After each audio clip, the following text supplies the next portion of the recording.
После 2 децении, Иан Калам го напушти Jaguar Land Rover и не дочека да го види новото студио за дизајн во кое требаше да работи. Во него за прв пат во 84 годишната историја на Jaguar, сите дизајнери се наоѓаат на едно место.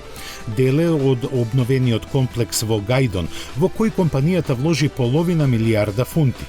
Самиот дизајнерски центар зафаќа 12.000 квадратни метри, што е двојно повеќе од претходното студио во Витли. На оваа работна површина 280 креативци на марката ќе можат истовремено да работат на дури 20 макети на нови автомобили од глина во природна големина. Колку за илустрација, секоја плоча на која се моделираат овие макети е со должина од 20 метри, а околу нив има доволно простор да се постави и модел на екстериерот за споредба. Со центарот ќе раководи директорот Џулијан Томсон, кој не ги штедеше суперлативите.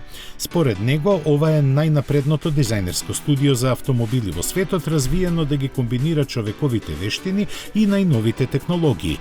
Тоа вклучува роботско моделирање и работа во виртуелна реалност во студио во кое ќе се наоѓа 11-метарски 4K видеозид. Значајна заштеда на времето и ресурсите при развој на нови модели ќе донесе и тоа што целокупниот процес сега се одвива на една локација. Тука ќе се дефинираат идните трендови, а иновативните решенија ќе се развиваат низ 6 клучни дизајнерски дисциплини.